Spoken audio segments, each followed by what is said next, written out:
And so the idea we had was to start having a monthly free webinar, bringing in some aspect that's really relevant to work life and, for that matter, life. So that is the genesis. This is session 1.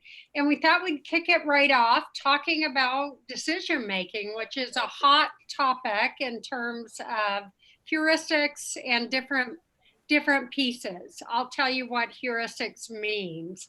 So to keep it as simple and something that you can really grasp, take, and use, which is the goal of these, I am going to narrow down what we talk about with decision making and really zero in on a couple of examples deeply versus the waterfront, hence why we're going to do this monthly. But the idea is that you're going to walk out today with ideas you can apply tomorrow at work, and you can, as you understand more about these. As we go, Sam, do you have a way, if people raise their hand or in the chat, what is the best way for people to ask questions as we go? People can just speak up if they feel comfortable with that, or I can also monitor the chat and check in and share your questions that way as well. That would be great. Please keep it interactive. It's a lot more fun if it's more than just me talking. And shout out to people on our team, Bridges team, Madeline, Jenna, Sam, I think that's the gang here. Let's go to our first slide. So the first thing I would have you really put your head around is that on any given day, you and all the other humans around you are making on average 35,000 decisions. Now you might think that's crazy. I didn't even leave my house today. But even in the context of that, from getting up to subtle things, which foot you put down on the floor out of bed, to a huge chunk of your decisions and decision cost happening around social media, picking up your phone, I'll just scroll. Do I delete? Do I keep? What does this mean? At every point in your process being awake, you're making decisions. That's an important backdrop because we would not be able to function if literally at every turning point we had to make a big conscious decision. A, we don't have the glucose, the energy that fuels our brain to do that. But secondly, it just would take so long that we probably wouldn't get out of our bedrooms. So go ahead, Sam. So the brain, needs to deal with variable difficulty in decisions and figure out ways to make not just some of them, but the majority of them reflexive. So if we back up to brain science a little bit, our brain has evolved to, as quickly as possible, take something we've learned or been exposed to and pass it off to reflexive behavior. So what we mean by that, think about learning to drive. That was a big one in which you needed very intentional behavior. You needed to figure it out and watch carefully and so on. But over time, it became totally reflexive. And your brain is constantly looking to do this. If you want to get a clue into your own reflexive behavior, put a note out and become very conscious about how you do your morning routine from when you get up to when you're dressed and starting your day. So does anyone have an example they want to share of a time you put yourself on totally reflexive behavior? Maybe you didn't even mean to be when you're just on autopilot. Sure, I'll jump in. This is Rachel. Hi. And I always just try and drive to work. I will be thinking about different things and find myself halfway to work and not at all heading towards Target. I do it all the time. My family knows too. They say, Mom, remember where you're going. You're bringing me to school, Mom, not to work. And it's just this thing that I do. So there's my example. Thank you, Rachel. That's a perfect example, and it's good to hear your voice. That is exactly how we do it. We get in a mode, and we're going to talk a little bit. Cues set us off on the mode, and we can sail right through without a thought. What I want to impress on you as we walk through this data is that as we talk about mental shortcuts, this is not a moral conversation. There aren't good things and bad things in the way that we're talking about this. There are times one or the other way of making decisions is going to be a whole lot more useful, or could even be disastrous if we use the wrong modality. Sam, let's go to our next one. Okay, so as I talk about two ways we make decisions, I would direct you, if you haven't read anything by Daniel Kahneman, to absolutely Google him, look him up. He has an iconic book called Thinking Fast, Thinking Slow. He won the Nobel Prize and really discerned, he's kind of the grandfather of these heuristics or mental shortcuts, where he, as both a person in psychology and economics, wanted to figure out, why do we often do things that just don't make sense for our best interest? And as he delved in through experimentation, started to learn that we are all at all times using these mental shortcuts to get through life. But there are times we use them and we shouldn't, and get very strange results or unfortunate results. So let's go to our next one. So Kahneman talks, and I'm going to be brief on this part, and then we're going to get right into the mental shortcuts and how it applies to work. System one is really, you could safely say, your thinking style. System one is how we're operating at all times. It's unconscious. I'm not even aware I already made 8,000 decisions before I got off social media. It's fast. It's automatic. It is outside our control. It happens and we are not directing it. And it's agnostic. It's not about this is good for me or bad for me, good for you or bad for you. It's a reflexive way that we think about things. So let's go to the next one. System two is 2% of our thinking. So here is the crazy part. If we ask people after describing system one and system two, how do you make most of your decisions at work?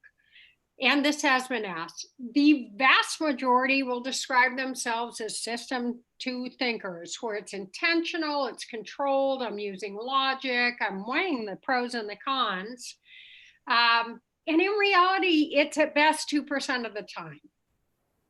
So let me do a quick little experiment with you, just a thought exercise, and go ahead and say it out loud. What is 6 plus 6?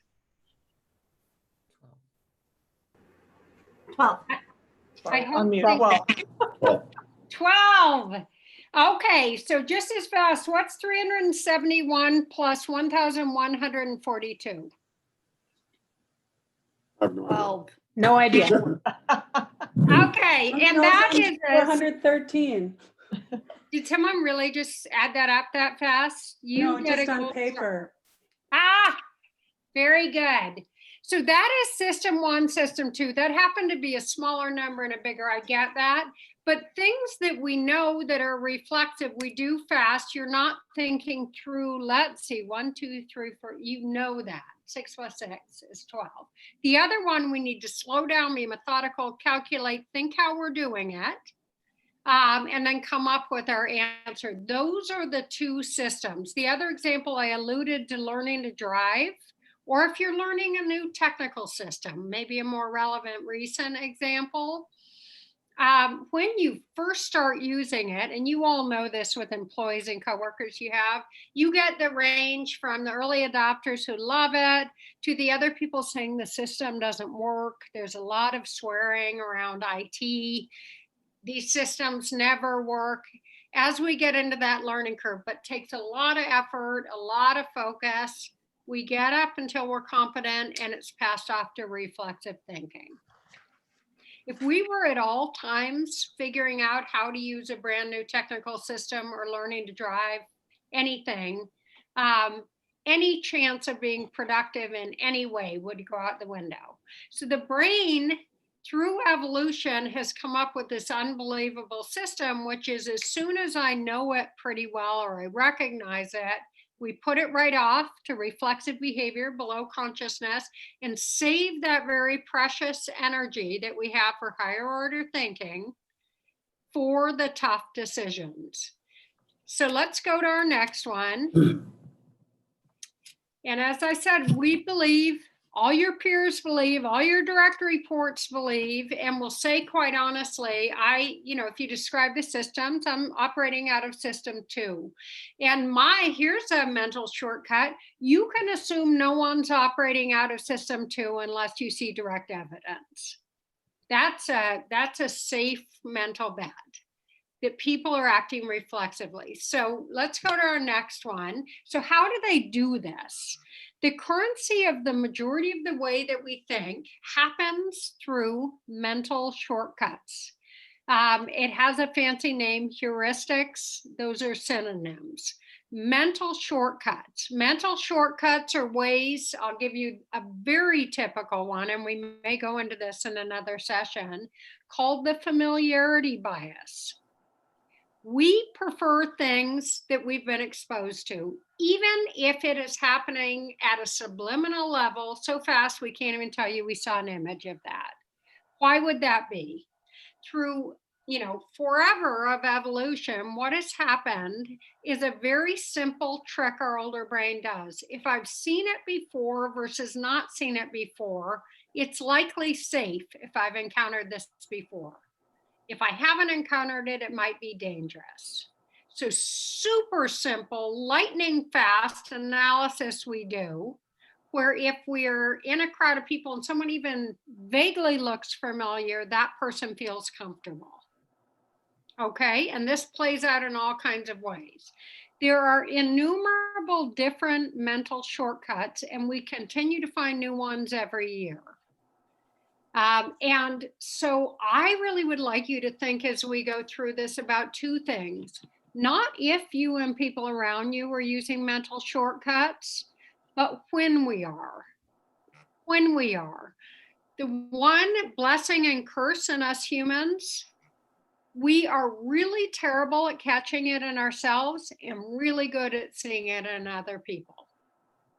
And so, for instance, when I worked with leadership teams teaching some of these basics around mental shortcuts, the familiarity bias, the confirmation bias, something called the planning fallacy, we always underestimate the length of time things will take to completion. That is just almost always a fact. Once we start to understand some of these that can operate, we can be good at saying, I'm seeing it in this group. And when there's permission to say, let's just pause, I want to kind of go methodically through, which is getting system 2 going, and look at this again, we can work with any shortcuts going on. But just one takeaway from today is we all do it. We all do it all the time. We need to do it to get through our day. The majority of the time, it's great. You don't look in your bathroom drawer and say, which instrument do I brush my teeth with? I'm going to try it first with this, with my, tube of toothpaste and then hairbrush, and then I'll try it default. And that is at its basic what we're doing and a positive thing. So let's go to our next slide. This just gives, and we'll send you this if you want to look. Heuristics. So what in the world could go wrong with this great trick of our brain that we use all day long? Well, frankly, quite a number of things can go wrong. And when, for instance, if we take it to an organization, the leaders are all sure A is true. We're driving a change throughout the organization, and we get about halfway in and realize nobody else has bought in. What the heck has happened? Often when there's a big surprise like that, it's evidence that some mental shortcutting was going on. So let's go to our next one. The problem with heuristics, mental shortcuts, is they can lead to bias. They can lead to bias in all kinds of ways. Simple example. When someone walks in or gets onto Zoom with you for a job interview, at the longest, we have made decisions about that person within 10 minutes. Many people feel like it's more like a minute and a half. Very simple examples of this. They are similar to me. We find some kind of commonality. We went to the same school. Oh my gosh, you have a picture of hockey on your desk. My kids play hockey. instantly and unconsciously, our feelings of positivity towards that person go way up. We don't even know it, but they've gone up. They're wearing glasses. There's a reason so many defendants going into court, if you've ever watched any legal show, wear glasses. Unconsciously, we associate that with smarter people. So should we not have a process when we're making tough decisions like hiring people or other things going on that we lay out ahead of time and follow? The likelihood, the reality that we follow these heuristics or gut feels is pretty much inevitable. And what you'll get, I don't know, I just felt more comfortable with that candidate. And if you really dig in and try to get an answer, often there's not one. It's more that gut feel. And it's likely some of these pieces playing out. This can be part of why it's so hard in organizations to diversify, even with people committed to it. This can be why it's really hard for women to go into senior leadership roles. This can be hard why it can be very difficult to say this client base is not going to be our client base in 3 years. We need to cross over. So let's go to our next slide. Once we have one of these gut feels that are happening all the time or impressions of someone, system 2 jumps into gear. And this is the insidious part about our unconscious filter, and starts looking for data to confirm it. This is called the confirmation bias. When I believe something, when leadership groups believe something, when any group of people believe something, not only do we start to filter in things that confirm what we already believe, we literally do not see information that disproves it. So if you have a whole Google printout on all the results that came up and later test people on what they saw on that, and they do this in tricky ways, they didn't even see it, something that disputes their confirmation bias. So the system can work together, and we need to be very careful about the inputs from those impressions, mental shortcuts coming in, and how we make decisions. All right, let's go to our next one. And we are going to have a little discussion. We're going to pause and have inputs on this. All of this is fine and good to talk kind of conceptually about this. Let's make it real. And I chose two that you may or may not know. One is functional fixedness. Okay, so thought experiment. And if for some reason you've heard this before, no jumping in, but I want everyone to come with me and visualize you are in an experiment right now. Okay, and in this experiment, we are doing a speeded test where we're seeing how fast 2 teams can accomplish a goal. This is what I'm going to give you for the task. Each of you gets a box of matches, a candle, and some thumbtacks. Your job, and we're going to time you, is to see how quickly you can attach the candle to the wall without it dripping on the floor. So just think for a minute about that. How would you do that? Matchbox, thumbtacks, candle. Attach the candle to the wall, but don't let it drip on the floor.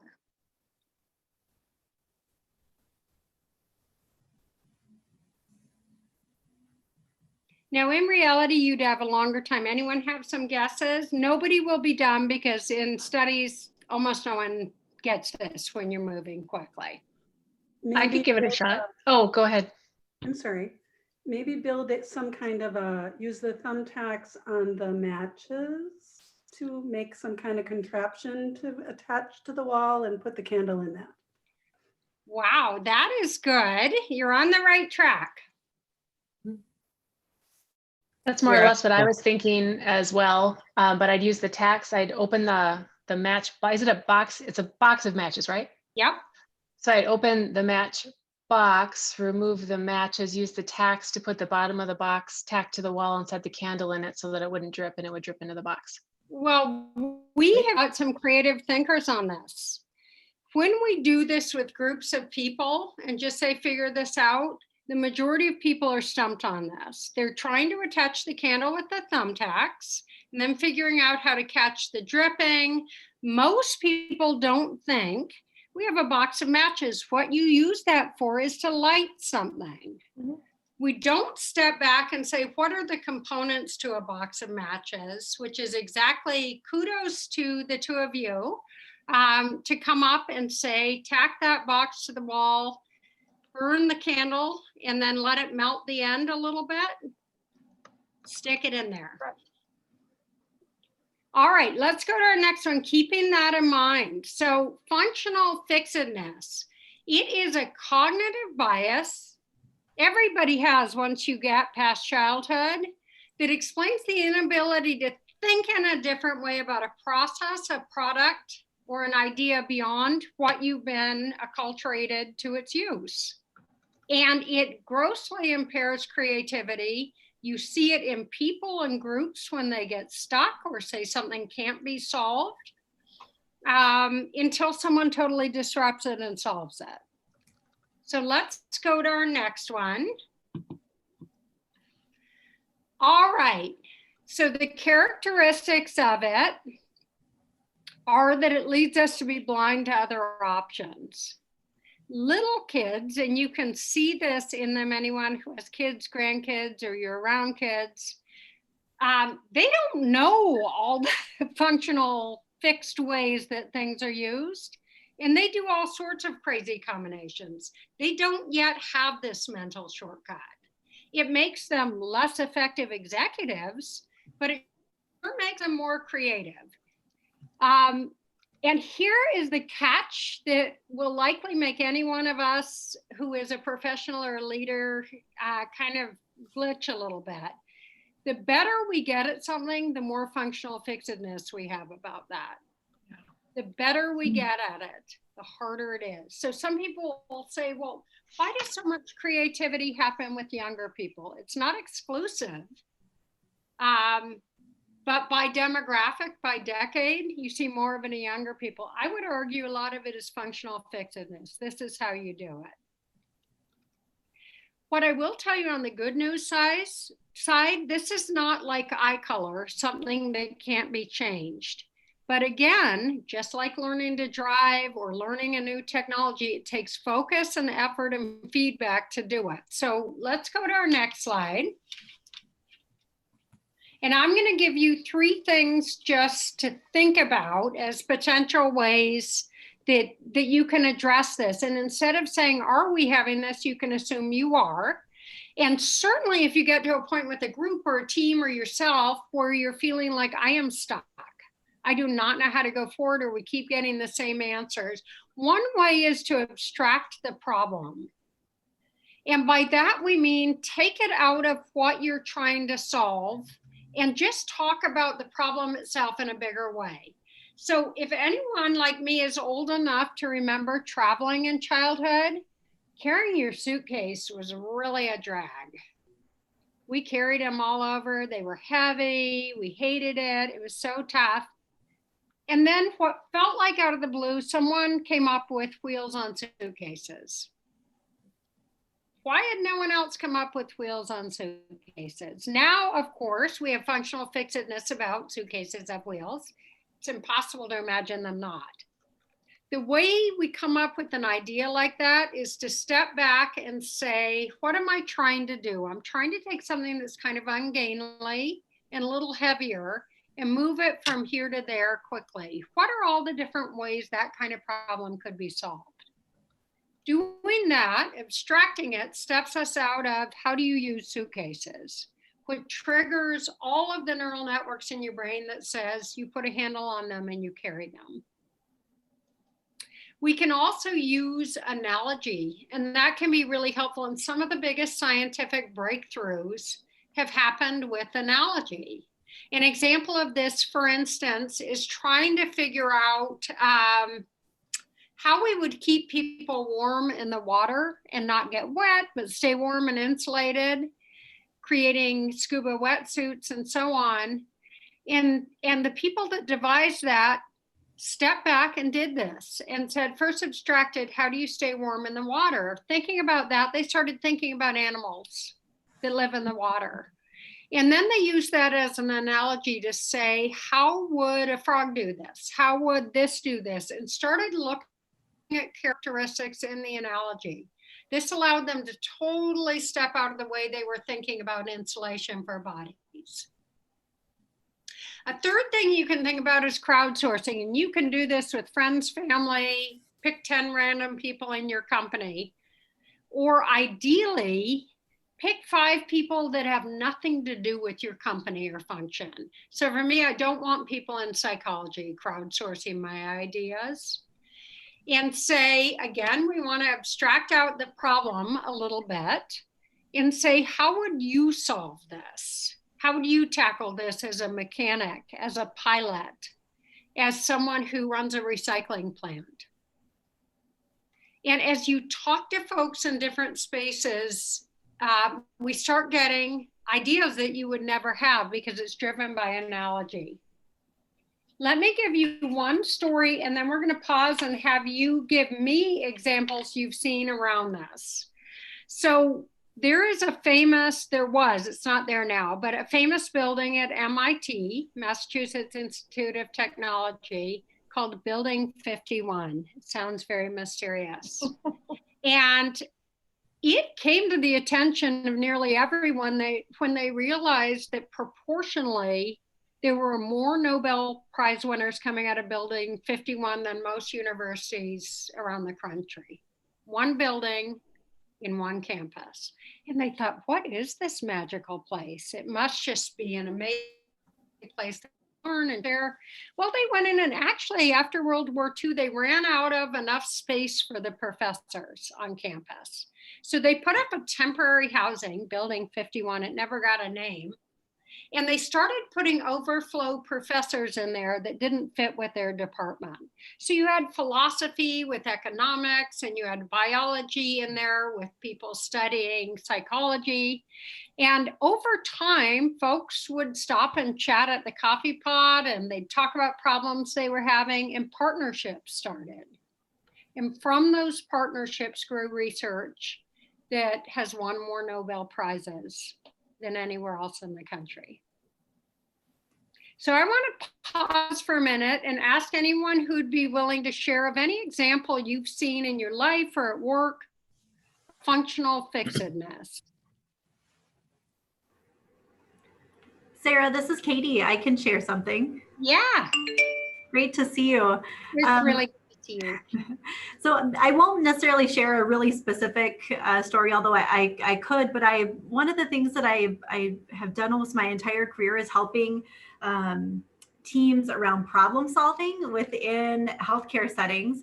And one of the things that I love to do is bring an interdisciplinary team together. So people from all different parts of the organization. And so what I like to do is have like 3 people who are content experts and know the process, maybe some customers of the process, but then I always have fresh eyes, people who, yes, we might be working on an issue related to, surgery, but I have someone from the dietary team come and help.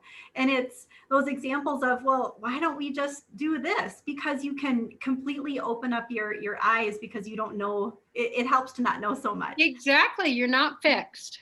Yes. You Yes. see differently. That's a great example. Thank you. Jackie, did you want to go? No, it's actually the same example, but it's a little different twist on it. And I don't know where I learned this, but whenever I hire a new person on my team, particularly in my bigger jobs where you have, I think, a lot of functional fixedness, Yeah. I always meet with every new person. And then I'd say, okay, would you in 6 weeks, you can either meet with me or send me an email, whichever you prefer. But I really want you to share with me what you think we do well and what you think are just as crazy, or you don't understand why we're doing it or what's going on. And of course, any ideas. And I would tell you over the years, I've just had the best insights because we're all, I think it happens really fast too, right? You join an organization and you just get indoctrinated. Yep. So I don't know, it's also kind of fun because then they can give you feedback like right away. I love that you do that. And while I do think that onboarding leaders is a disastrous experience for many people, none of us do it well. It's a shame that that is the sole focus. Let's see how fast we can assimilate you into how we think about things. Yeah. I mean, because we lose such a big opportunity. I love that you're doing that. The other thing to think about with functional fixedness is we tend to also be fairly fixed in the people we interact with, the data coming in, and I'm going to talk more about this in priming. It tends to be relatively similar. And so over time, not only do we stick with what we think, but we come to believe that's kind of the truth of the universe. It's hard to see that that is my very strong belief with people around me, a positive or a negative belief. And it just feels like gravity. It's just part of the whole thing here. Okay, let's go to our next slide. I think really applying these, I'm sure you are thinking of things in your life and outside. I wanted to also touch on priming, because this is something that not only constantly and at all times when we're awake is influencing us unconsciously, but it's also something that we can be using for ourselves, our employees, our clients, to help them to meet their own goals, to help them move towards positive behaviors. And it basically means that when we have exposure to something unconsciously, and I'll get into regular language, it influences how we respond subsequently. Let's go to our next slide, and I will give concrete examples. So priming comes into our head. The most iconic example of this would be advertising. At all times, little messages are coming in, often paired messages. In the old days, they would sell cigarettes with a very manly cowboy out in the back country, associating, being a wonderful macho guy with smoking these kinds of cigarettes, or cars with beautiful women, or this with younger people, or this with a glorious life. It inclines us to act similarly. It's agnostic. It can be a positive or a negative prompt that's happening unconsciously, and it ties into how we make habits. So let me give you a specific example from psychology of just how crazy this is. We have two groups of people. You can imagine yourself in one group, and each group gets a set of 10 anagrams to solve. So mixed up letters, and you need to figure out the words in them. And they share the fact that they both have 4 very innocuous words, orange, sunset. But in one group, they have 6 words that in some way tie to aging or being older. In the other group, they have 6 words that tie to being younger and energetic.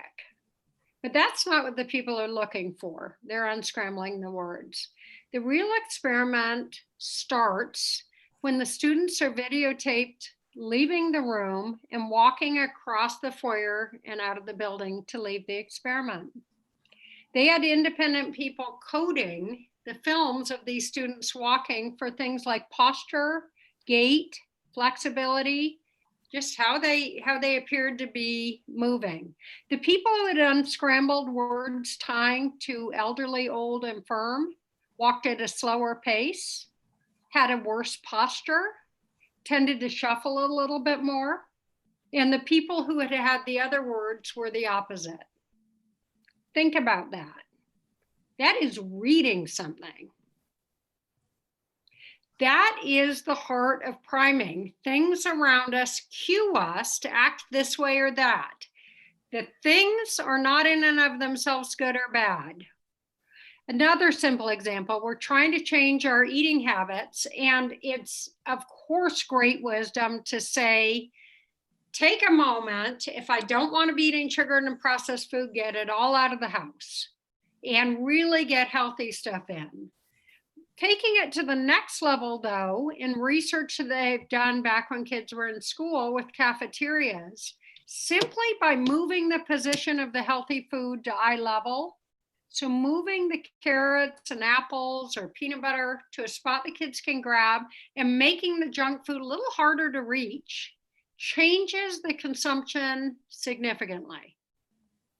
So what are we being primed by at all times? What are you priming your clients and coworkers with?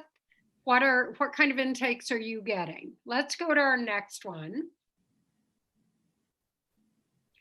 Priming is something that you as a person can do intentionally, but you also, I really would encourage you to become as aware as you can around it. And one of the key ways we can deal with priming is, first of all, to be aware that it's happening almost at all times, believing and knowing that it is something that has an effect on you, just like it does everybody else. It's a human thing. Third, and this is the empowerment piece at work or at home, really think about the inputs coming in. I mean, I know it's almost become just a redundancy to say, watch your social media feed. If we all fully understand the effect that is having on our subconscious mind and hence then how we operate, feel, think, behave, we would be seriously watching our feeds. We would be seriously watching them, just like we try to be aware of what we're eating. And simple example, you've probably heard lots of debate and discussion around, does social media make people feel more anxious and depressed? There has been research that unequivocally says yes. And I'll tell you one example of this. And it was a natural experiment that thankfully people had the presence of mind to study. There's a group of folks that work for an organization that has clearance in Israel. So top secret, they need to keep very careful about the information they're sending and getting. And one of the requirements was people in the organization could not be using social media, period. They decided a few years in to kind of declassify half the group, let half the group go back to more of a normal life, less restrictions. And they had been doing along the way psychological testing. When the group, 6 months into using social media, their measures on depression and anxiety had increased. The control group, who were still off it, hadn't changed. Why is this happening? We are being primed at all times to compare. And if it were a true comparison, I'm comparing my body, my accomplishments, my looks, my fill in the blank to 100 random people. That would be one thing. Our brain evolved to do that. That's not what we're doing on social media. It's saying, let's take the top 1% of 1%, and then they're just going to show you their best days. And compare yourself to that continuously. You, your kids, your employees, your coworkers, your spouse. That is the effect of priming. And when we fully understand the power of it, I think it really behooves us to be as tuned in as we are around food, as we are around pollutants that we're breathing in. Priming can also work in a really positive way. If I want to start exercising and I want to really start, let's say, exercising and cutting out sugar and eating more vegetables, I can use priming for that. And it may sound goofy, but I can have a visual cue that reminds me about running. I can leave my running shoes out. I can have a picture of a 5K I'd like to do. Even though that may sound hokey and you won't notice after a period, you are being primed by it. So to really understand the power of priming, so that it's not just advertisers who get it, but we are being exposed to it constantly in our own lives, and it greatly affects how we behave. Last example I'll give you of this, they have had students in a room, and the students thought they were discussing a film they saw, very innocuous, and what they thought of the characters in it. In one condition, there were just regular posters around with animals, dogs, little sayings, whatever. In the other one, there were a number of posters that had subtle messages regarding money. Some even had symbols in them. When people were exposed over and over to the symbols of money, They were measured as being more selfish, less compassionate, more autonomous, more kind of independent, it's about me, and less group oriented. And these are the same people that were just fine an hour ago. When we are primed by certain symbols, we behave differently. So where we can, as leaders, professionals, or people managing our own lives, really being thoughtful and curious about the priming inputs is a great exercise. I want to pause and ask any examples that all of you can think of related to priming that you've been exposed to at work or even in your personal life or out in society. No right or wrong. You have lots of data to work with. I can share an example. It's a little silly one, Sarah. A couple of years ago, wanted to drink more water. And so what I did was put 2 glasses of water next to the sink before I went to bed at night, knowing the first thing I do when I wake up is brush my teeth, and just wanted to eliminate any barriers that I had to drinking that water. So the 2 glasses were right there, and I'd start out the morning just drinking my 2 glasses of water as I got ready. And there I was already, a fourth of the way through my goal for the day. I love your example, and it ties into yet another shortcut, which is when we are moving around, our default setting is status quo.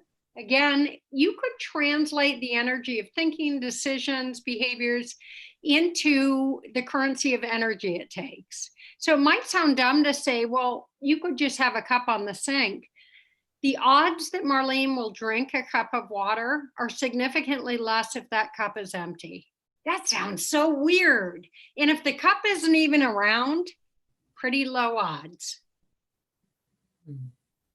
So what am I doing to absolutely enable myself the way you did? Make it visible, make it easy.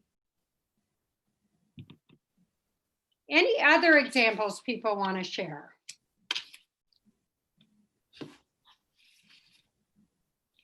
Another one that I'll share that's slightly different, but it was a study that I saw, a little thing that I think maybe they'd done on 60 Minutes or 2020, where they put a table with, variety of things, cameras or cookies or whatever, and just videotape people walking by. And it was clear that, it wasn't free. It was, there was a jar to pay for whatever it was. Let's say it was cookies. And they did it 2 different ways. One, just the jar and the cookies, and measured how many people took the cookies without paying for it. And then the other cell was simply they put a picture of Mother Teresa. That's it, just a picture of Mother Teresa. And nobody took a cookie without paying for it when the picture of Mother Teresa was there. So to your example of the dollar signs and the symbols of money, how it affected people's behavior, that stuck with me. The memory of that particular story stuck with me. I thought it was really interesting. I love that example. And whether it's visual things around you, people around you, the behavior you're seeing, any of you who are leaders, and I know a lot of you on this call are, of course, one of the main ways we prime everybody else is how we behave. Not what we're saying, what are they seeing? Thank you. Was someone else going to give an example? I was just going to share that I leave, so I like to run. I'm not as great on the strength training side, so I leave my weights in the middle of my bedroom. So that's where front and center every day on my little ensuite. And I'm still not the best at it, but they're always kind of in the forefront of my mind. So if I have, 2 minutes, I can knock out some reps. It's a great example, right at front and center to remind you. When they were in the basement, they were buried there for years. It's so true. I mean, both, it's not a visual cue, so you won't do it. But secondly, it's so funny. It's like on some level, our brains are really lazy. Even if that cup is under the sink, that is too much. I mean, it's so funny once we start to understand ourselves reflexively, and we're all like this. We're all like this. We will talk at another webinar about different nudges we can do. And any of you who've had some background in HR know this mental shortcut that I will talk about. And it has to do with people will go status quo. That's default. So forever, we tried to get people to opt into 401k plans. It was in their best interest. Economists were saying you have free money. If you're lucky enough, the company's matching. How could someone not be doing that? And I'm not talking about people living below the poverty line. These are people who could do it. The simple act of saying the default setting is everyone's in the 401k. You need to take the 3 minutes and say you don't want to be in it. Radically shifted it to 80% participation. So starting to understand some of these funny little ways our brains work can have enormous impacts on your own habits, on people you lead, on people you live with, even societally. So I hope at some point we're all at least conversant in these. Let's go to our next slide. So I wanted to just make something simple that you could think about. You don't need to run through 1 through 8, but being able to think, if I have a tougher decision, if I'm hiring someone, if I'm making a big purchasing decision, you know, if I'm thinking about a relationship issue that I have, something with my children. One thing is that it can be useful to start building your skill in this area for how I can approach it when I want to go into system 2. I think it's helpful, even with little decisions, to pick a concrete one and practice on it. I think the best places to do this are on something a little higher stakes, probably not toothbrushing. Check in first with your gut feel, because I guarantee you've had an immediate reaction. You might tell me why that is, but I would probably argue with you. It's probably a number of shortcuts. And then pause on paper or just thinking through this to litigate the other side. Pretend you're a defense attorney for the other side, arguing everything that you're thinking is wrong. Find a neutral person to evaluate. And neutral doesn't mean you're not in some kind of relationship. Someone who doesn't have a stake related to this. Totally outside. How are they seeing it? Using data when making decisions that are tougher, especially in groups, is really helpful in deciding on that data and process before you get into a hot topic. This is how we're going to make this decision, and we're going to stick to it. And then try to create, whether it's at work or at home, by create an environment that supports. It means we need to have a little time for thinking. And I often get big eye rolls from executives when I say that.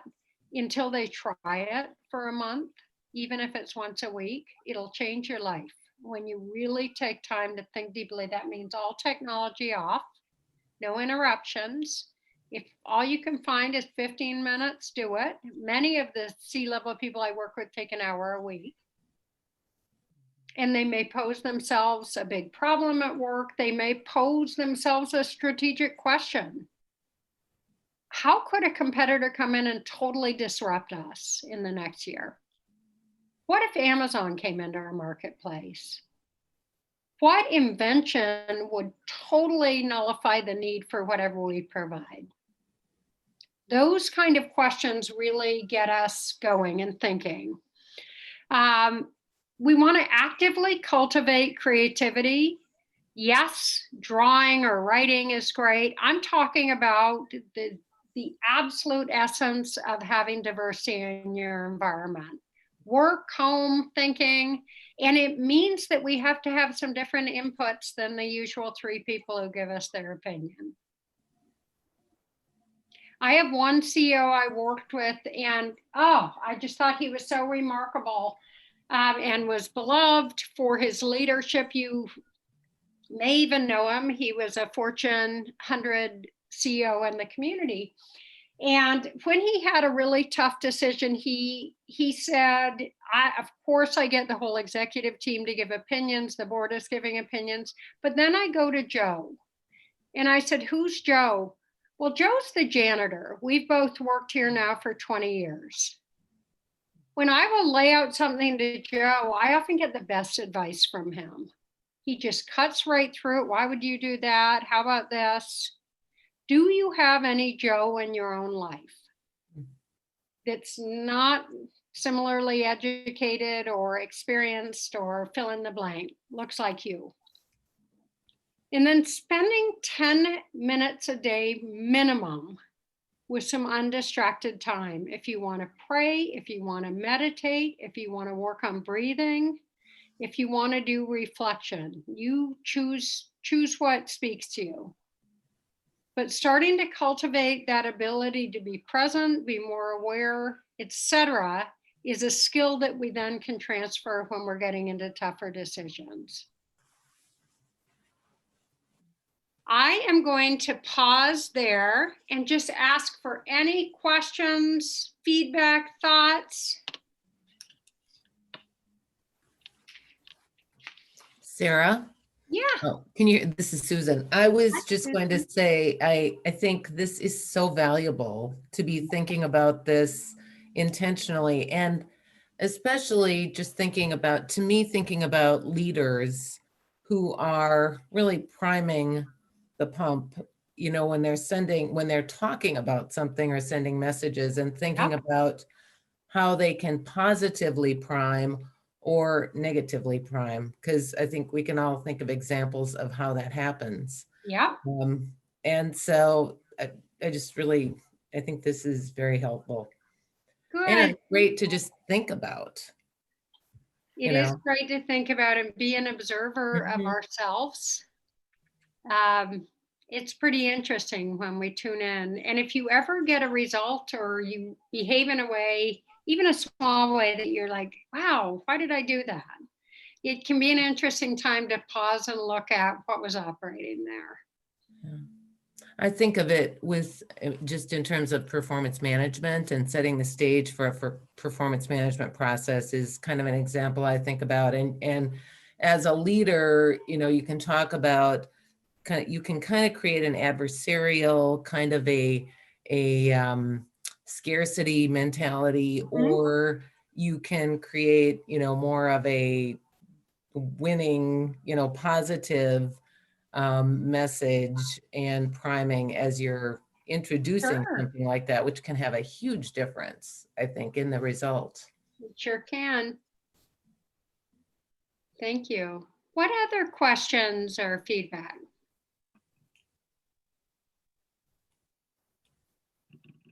I just have a question, Sarah. Maybe it's for another time, but because this is about the 8 points seem individually focused. Do you have any tips for teams? Well, for instance, let's go down to point 3. Often a team, confirmation bias is something that operates. We get an idea, then, wow, the data confirms it. Alignment is a huge issue too. What I have seen teams do very intentionally, and they rotate who's in this role or 2 people in this role, is to be the devil's advocate or to be the other side. I have one CEO I work with who they rotate on the team to punch holes in whatever ideas he says. Full permission, I want you to do this. So that is really helpful. The data and decision making, if you're hiring someone, and if it's just a free-for-all, everybody interview them and tell me if you liked them, not good. But if we have data and a process, let's say you have structured interviews, everyone's asking different questions, you're rating them, it's going to be a different experience. And then the diversity of inputs, many teams and individuals intentionally, they don't have a speaker. I'm the best person in supply chain, speaking to supply chain. They may have someone coming in who's an innovator who built wells in India for people who need clean drinking water. So there's a lot of these that you can do. The last point typically is asking the team each to build this in. And I've had leaders do this. I want to know, and we are going to track that you are spending an hour a week thinking deeply about some of these things. Really helpful. Thank you. Sure. Well, anyone feel feel free to reach out if you have a post-process question. Sam was